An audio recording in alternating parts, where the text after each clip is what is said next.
Hey, True Believers. Chris Mack coming at you with a very epic figure review.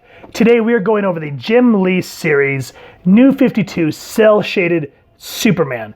And I think this thing is absolutely gorgeous. Now, if you want to pick this up, this is a GameStop exclusive, and I checked on their website, and as the time of this recording, it is available. And they have Batman and Wonder Woman too, so make sure to check that out. And also, if it, later down the road, if it's not there, always please first and foremost check with your local comic shop to see if they either have this in stock or if they can get it ordered for you. Now, this one, I want to give a shout out to my buddy Isaac. We're both part of a local group on, well, not local, hey, Facebook group called Sacred Collectibles. And it's a really cool group. We all kind of family there, and they do live auctions with action figures and comics and all that good stuff. And I appreciate that Isaac went out of his way to hold this back for me. And I was like, oh yeah, so thank you so much, buddy. Appreciate you very much. Now, as you can see here, we see Superman. Love that it has the logo, and then of course, collection by Jim Lee, the GameStop logo, cool DC. Come to the side, you can see Supes from the side. Come from the back, and this art piece, I believe, was from Superman Unchained. If you have not read that comic series, definitely worth it. I wish that they would have kept it going, but it was one of those ones where I think they were hard pressed on time and they canceled it, and it was just sort of like, sad panda. You come around to this side, you get a cool product shot of the figure. Love the Superman logo. Come to the front, same thing here. You kind of get that varnishy looking Superman logo on the bottom. All the legal stuff, who cares? But what we do care about here is Clark Kent an awesome figure or not. So let's get the Man of Steel out of his packaging and get a closer look at him. And here's the New 52 Superman out of the package. And just looking at him here on the spinner, he looks really, really nice. Now, with this figure, there are some really cool things, and there's some really aggravating things. So we'll get into that to a moment. But just as a whole, this really does show what the New 52 Superman design did look like. The shadowing that they did, that's kind of an interesting choice. I know this is the Jim Lee series, so we'll get into that in a moment, but nonetheless, I love that S looks nice, and I can't wait to show you guys more. I wanted to gush over them a little bit because Superman and Batman and the X-Men have always been three of my childhood comic books. So let's go ahead and get Clark here off of the spinner, and let's get a closer look at him. Backstory on Superman, he has a very, very rich history because his first appearance was Action Comics #1. Way back in 1938. And he was created by a couple of gentlemen named Jerry Siegel and Joe Shuster. And, oh man, there's just so much history to go over with Superman. One of the things that, I didn't know when I originally started reading Superman when I was a kid is when they created him, he didn't have the ability to fly. He could just leap. That's why back in the day, it'd say able to leap tall buildings in a single bound because he was able to jump super high.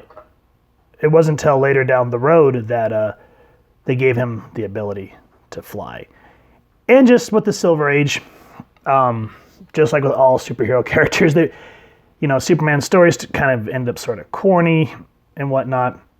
But it wasn't until Crisis on Infinite Earths, Crisis on Infinite Earths, where DC decided to kind of restart its continuity and try to push all of these decades of story back together. And that's when they relaunched Superman, and his stories started getting a little more serious, and that was just a great time to be a Superman fan. And around this time, they had the Lois and Clark show. And what's kind of funny is in the show, they wanted to marry the two, but DC said not until the comic book characters do. So they had to hold off on that. And just around that time period, this when Dan Jurgens took over Superman, which is one of my favorite all-time Superman writers. They decided to do the death of Superman and Superman, I think it was volume 2, number 75. And that's when they introduced Doomsday. And they wanted to show, I guess, sales were kind of lacking. People kind of lost interest in Superman. They wanted to show what a world without Superman would be like. And that's about the time I jumped on the book. I remember my mom bought me the collected trade, and I remember crying when that happened back in the 90s, and all through The Funeral for a Friend. And of course they rebooted it and brought him back to life in The Reign of the Superman. But that's all the original Superman stuff. This one that we're looking at right now, this is the New 52. And what happened is in Flashpoint, DC decided to restart their continuity back to like #1. So Action Comics, Superman, Batman, Green Lanterns will all start back at #1.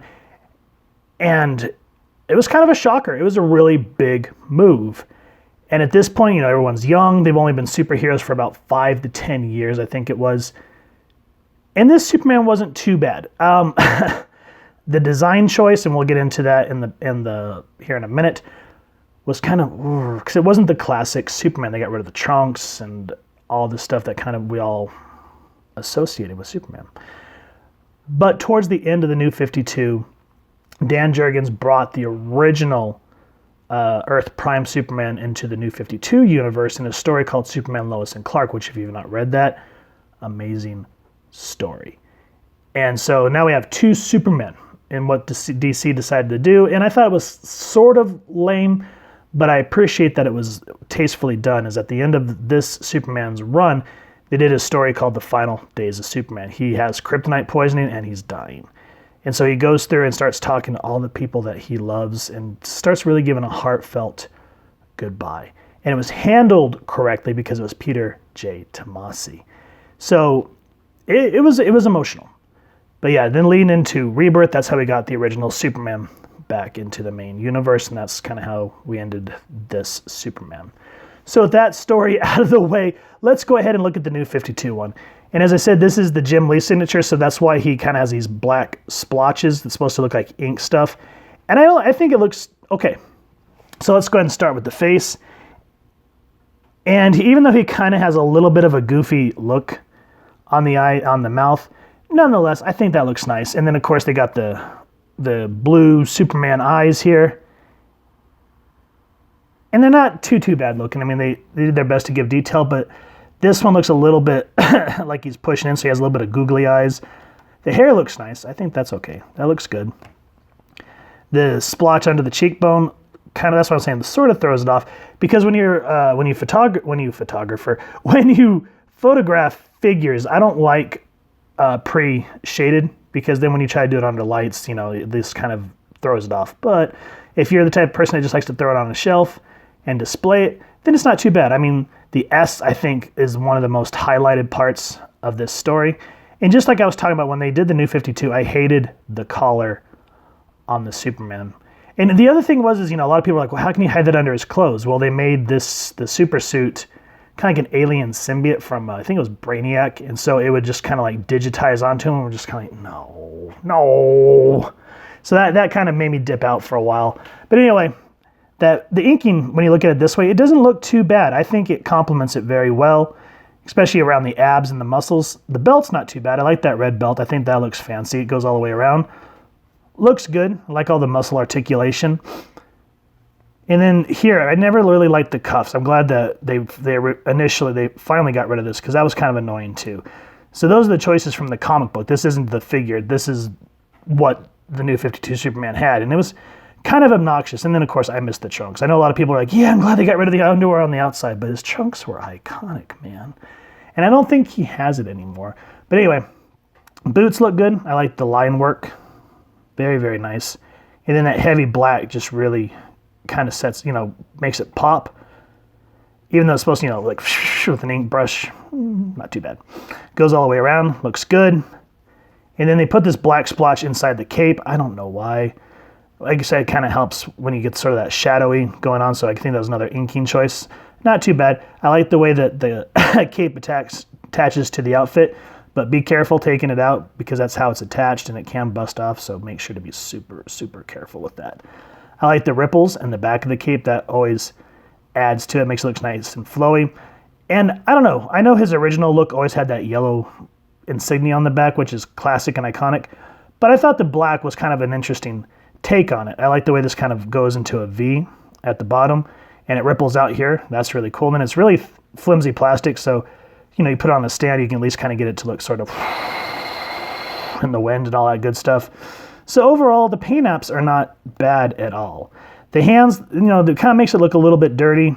You know, you got to take what you will with this. So, you know, again, this is a signature series, so they wanted to do something different, make it look like it jumped right off the pages.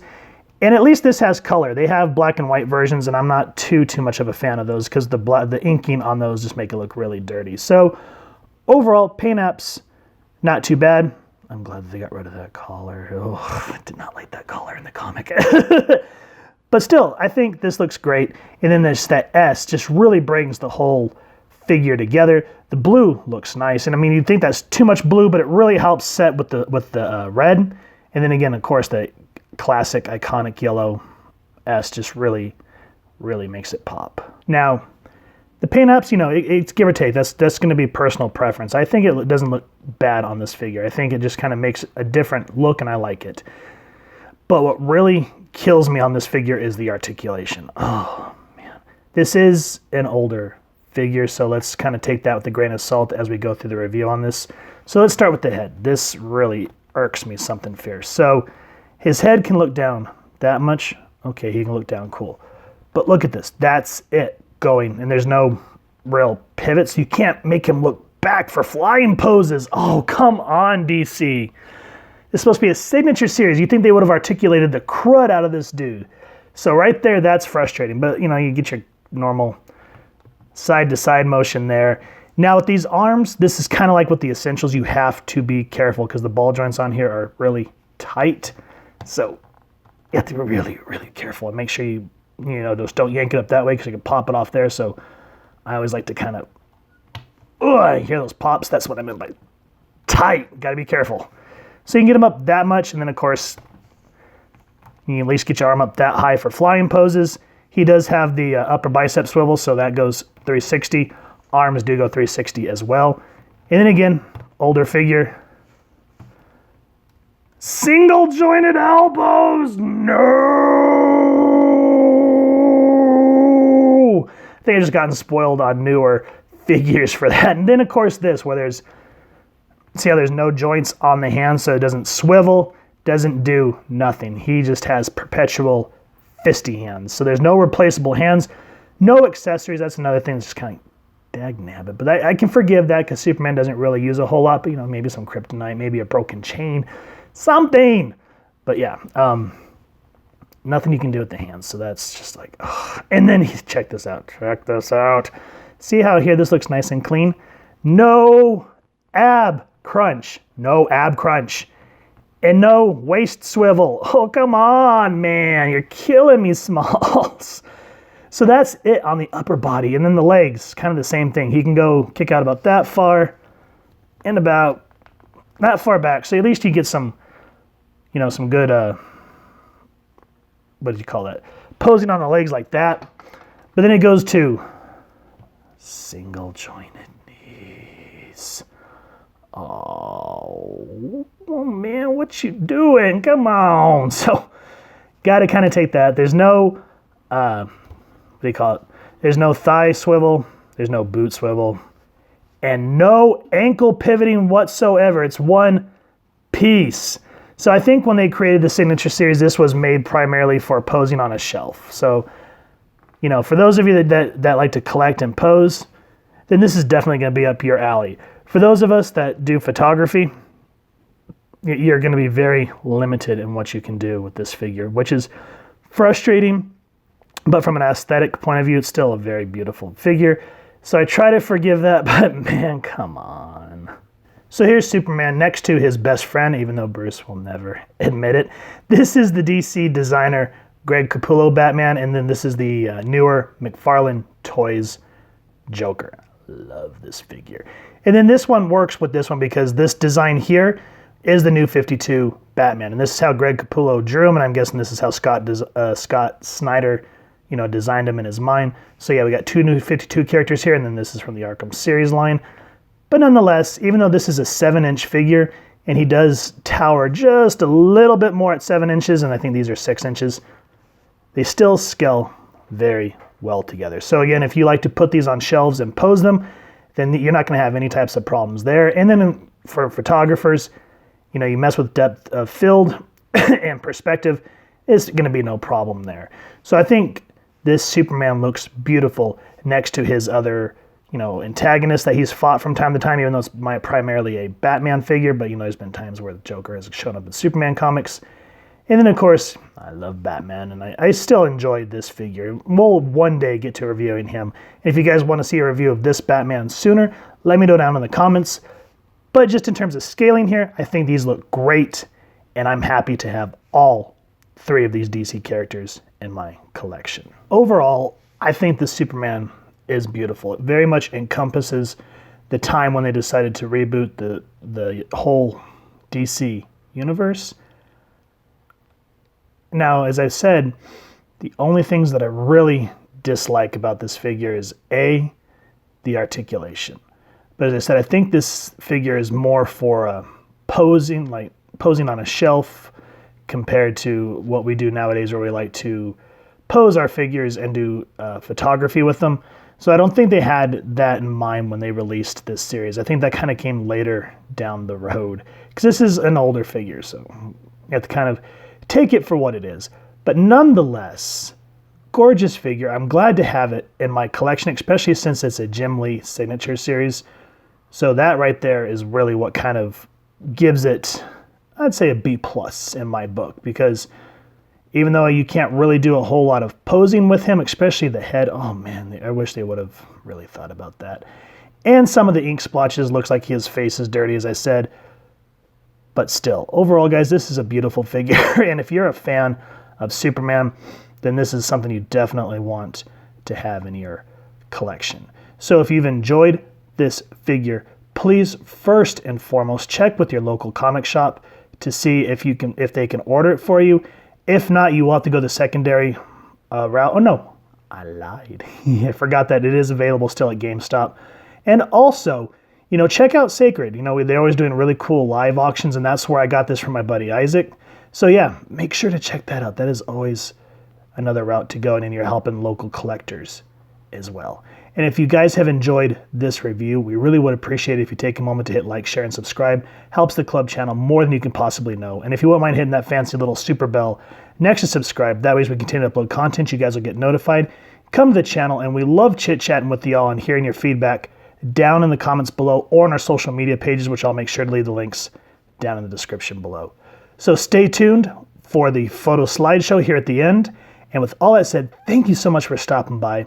I hope you all continue to have an absolutely amazing day reading, and happy hunting, true believers.